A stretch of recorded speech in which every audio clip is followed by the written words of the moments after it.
Korea's main opposition, New Politics Alliance for Democracy, has postponed a vote of confidence on the party's leader Moon Jae-In, a move called by the leader himself.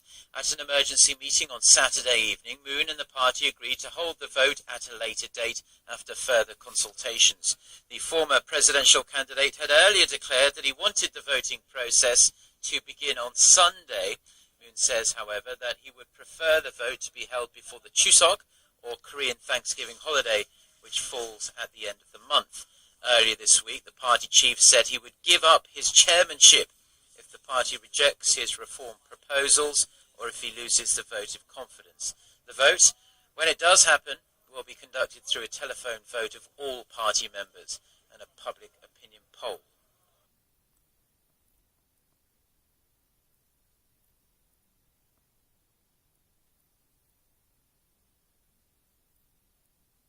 In what was supposed to be a meeting to gain approval for a labor reform deal reached yesterday, a union representative tried to set fire to himself, suspending talks today. Our Kim Min-ji starts us off. About an hour into Monday afternoon's meeting at the Federation of Korean Trade Union Central Executive Committee, Kim Man-jae, head of the Metal Workers Union, attempted to set himself on fire. The meeting was supposed to determine whether to approve the tentative labor reform deal reached between representatives from labor, management, and government over the weekend. Some union representatives strongly opposed it and called for the head of the umbrella union to resign. So what were the agreement's contentious points that crippled the talks? The tripartite committee agreed in principle that companies should be allowed to sack poorly performing workers. This was under the condition that the criteria and procedures must be worked out between experts, labor, and management before any workers were laid off. But union representatives argued that this would make it too easy for companies to lay off workers.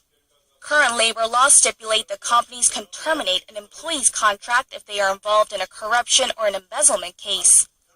As it stands, companies in serious financial difficulty are also able to dismiss underperforming workers. Another disputed area was the easing of labor restrictions that require companies to gain an employee's consent before changing the terms of their employment.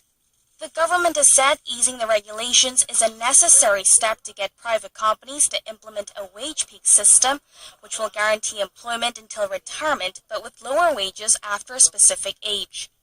Although the deal said such processes will come after negotiations between labor and management, labor union representatives argue that management could go ahead and implement regulations as it wishes. Kim Min-ji, Arirang News.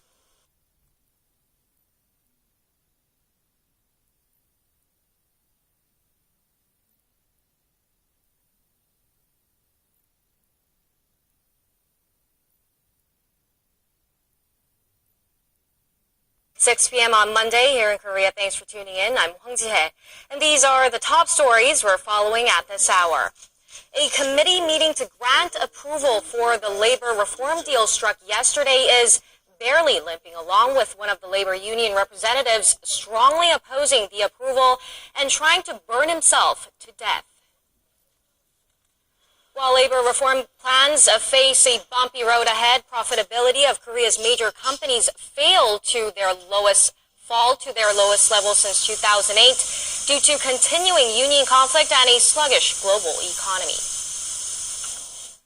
As it struggles to cope with thousands of asylum seekers' arrivals, Germany imposes controls on its border with Austria. In what was supposed to be a meeting to gain approval for a labor reform deal reached yesterday, a union representative tried to set fire to himself, suspending talks today. Our Kim Min-ji starts us off. Korea's manufacturing sector is at growing risk at home and abroad. Operating profit among the top 30 conglomerates is down sharply, even lower than during the 2008 global financial crisis. Connie Kim reports. Coming on the back of global economic slowdown, Korea's manufacturing sector is on red alert. According to related industry reports on Monday, operating profit among Korea's top 30 conglomerates logged $48.9 billion last year, lower than the $51.1 billion recorded during the 2008 global financial crisis. The poor corporate report card is partly due to fierce competition from Chinese rivals. Hyundai Motor Group maintained an average 10% market share last year, but this started dropping in May. Korea's tech giant Samsung Electronics also lost in China to its Chinese competitors in the second quarter this year. China's Xiaomi and Huawei took more than a third of the Chinese market, while Samsung held just 9%. But as Korean firms largely ship intermediary goods to China, experts say that even more concerning is China's increasing use of its own intermediary goods. The small technological gap between Chinese and Korean intermediaries is another worrying factor for Korean companies. Chinese intermediary goods have high price competitiveness. Korean exporters will be hit hard when the Chinese yuan devalues faster than the Korean won devaluation. Domestic conditions aren't helping the manufacturing sector either. Unionized workers at Hyundai Motor Corporation voted to strike this month, lending support to their leaders in wage negotiations.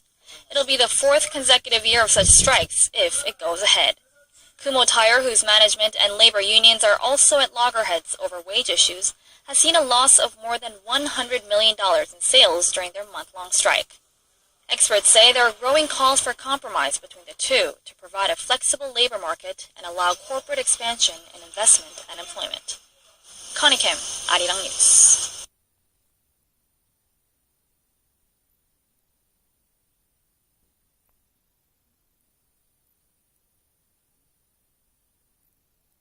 And inter-Korean family reunions draw near. South Korea's Red Cross kept busy on Monday listing eligible survivors. They carefully selected 250 surviving South Koreans from the preliminary shortlist of 500 people that were prioritized based on age, health, and whether they're seeking to meet immediate family or more distant relatives.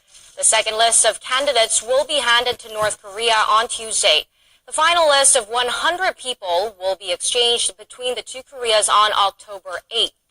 A total of 200 war survivors, 100 from each side, will reunite with long-lost relatives at North Korea's Mount Kumgang Resort from October 20th to 26th. Germany's open borders have been shut, at least temporarily. The country has suspended all train traffic from Austria. Warning has now reached its limit for taking in any more refugees. Our Son Jung-in has this report. This is Munich train station, which has become a key arrivals point for refugees making their way to Germany from Syria via Hungary and Austria. Refugees breathe a sigh of relief to know they have arrived safely. At least 50,000 asylum seekers have entered the country in the last week alone, after Chancellor Angela Merkel effectively opened Germany's borders. But now Germany says it has reached the upper limit of its capacity. The country's interior minister made the announcement on Sunday. He said Berlin was introducing temporary border controls to limit the huge wave of refugees, starting with its southern border with Austria. The aim of these measures is to limit the current inflows to Germany and to return to orderly procedures when people enter the country. This is necessary for security reasons. In a parallel move, Germany's national railway temporarily suspended train traffic to and from Austria between Sunday afternoon and Monday morning local time. The European Union is still at odds on a common response to the migrant crisis. Eastern countries, including the Czech Republic, Hungary, Poland, and Slovakia, have repeatedly ruled out accepting refugees under a compulsory quota system outlined by the European Commission. Interior ministers from the 28 member states are meeting in Brussels on Monday afternoon to discuss plans to redistribute 120,000 people seeking asylum throughout the continent. Son Jung-in, Arirang News.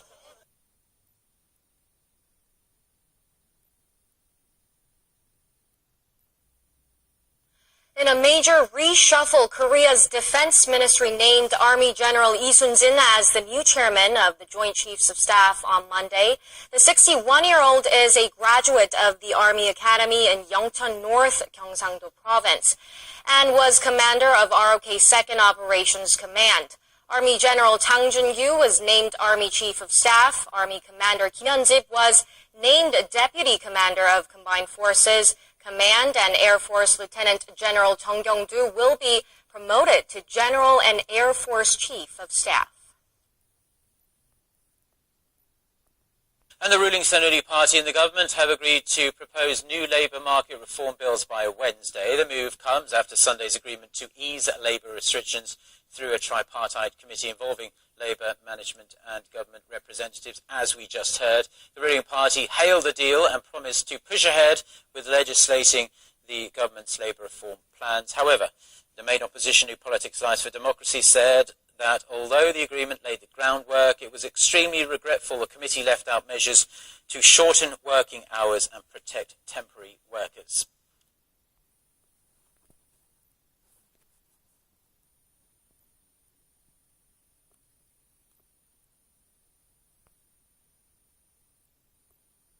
Germany is implementing temporary border checks as the country has been overwhelmed by the influx of refugees arriving from its southern and eastern neighbours. The country's interior minister made the announcement on Sunday, stressing that it would be a temporary measure that would first begin on Germany's southern border with Austria. Citing security reasons, the minister noted that the main purpose of the measure was to restrict the current inflow of refugees into Germany and to return again to orderly migration procedures on the border. In a parallel move, Germany's national railway has temporarily suspended train traffic to and from Austria starting from Sunday afternoon local time. This, as at least 50,000 asylum seekers have entered the country in the last week alone.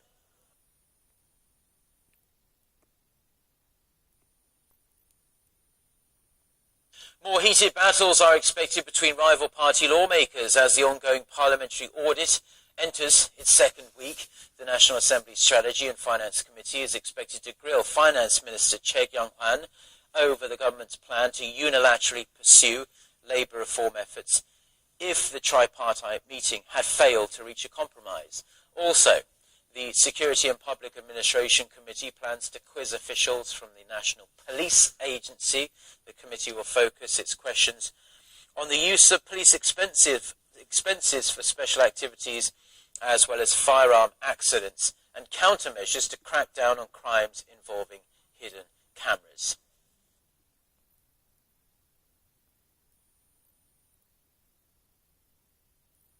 More heated battles are expected between rival party lawmakers as the ongoing parliamentary audit enters its second week.